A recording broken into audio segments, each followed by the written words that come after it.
সম্মানীয় দর্শকবিন্দু, আসসালামু আলাইকুম। আজকে আপনাদেরকে জানাবো আপনারা নার্সারি থেকে কী ধরনের চারা কিনবেন আর নার্সারিতে কিভাবে আমরা চারা শুটিং করে রাখি, যে চারার বয়স বেশি হয়ে গেছে এই চারা কীভাবে রাখি এবং গাছগুলো কীভাবে আমরা সাইজ করি, সব আজকে বিস্তারিত আপনাদেরকে জানাবো। আপনারা আমার সঙ্গেই থাকবেন। দর্শকবিন্দু, আমরা নার্সারিতে যখন আমাদের বছর শেষে বেচা কিনা প্রায় শেষের দিকে যখন হয়, তখন আমরা সব গাছ মোটামুটি এইভাবে করে তুলে রাখি, এইভাবে করে তুলে রেস্টে রাখি। এইভাবে রাখি আমরা 10 থেকে 15 দিন। 10-15 দিন পর এই গাছগুলোকে আমরা বাছাই করি। বাছাই করার পর এই গাছগুলো আমরা বেড তৈরি করি জমি থেকে, সার সুর দিয়ে, জমি জৈব সার, রাসায়নিক সার দিয়ে বেড তৈরি করার পর এই চারাগুলো আমরা বাছাই করি।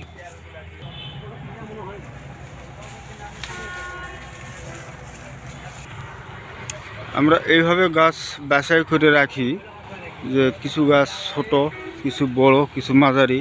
দেখেন এখানে আপনাদেরকে দেখাই, এই যে এই গাছটা ছোট সাইজের গাছ, একদম ছোট সাইজের গাছ আপনারা দেখতে পাচ্ছেন।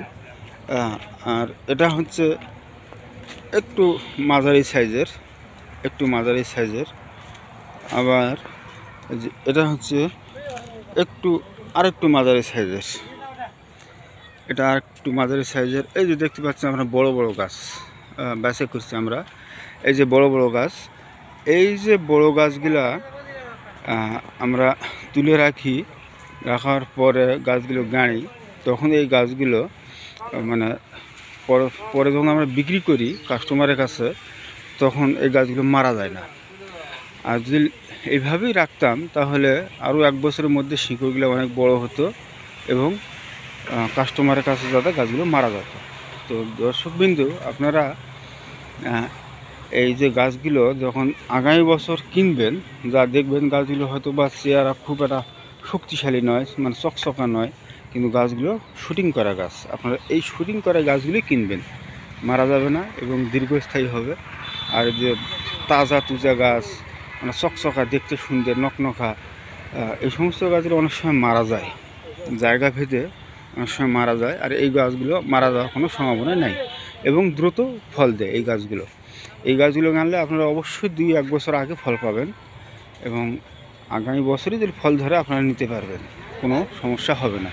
তো ভিউয়ার্স, আপনাদেরকে কতখানি বুঝাতে পারছি জানি না, তবে আপনারা এই শুটিং করা গাছ কেনার চেষ্টা করবেন, তাতে আপনাদের ভবিষ্যতে এই গাছগুলো দ্রুত ফল আসবে এবং গাছগুলো ভালো হবে। তো আজকে এই পর্যন্ত, দেখা হবে আবার নতুন কোনো ভিডিও নিয়ে। আপনারা ভালো থাকবেন আর আমার চ্যানেলটাকে লাইক, শেয়ার, কমেন্ট এবং সাবস্ক্রাইব করবেন। যারা ইতিপূর্বে সাবস্ক্রাইব করেছেন তাদেরকে অসংখ্য ধন্যবাদ। আপনারা ভালো থাকবেন। আসসালামু আলাইকুম।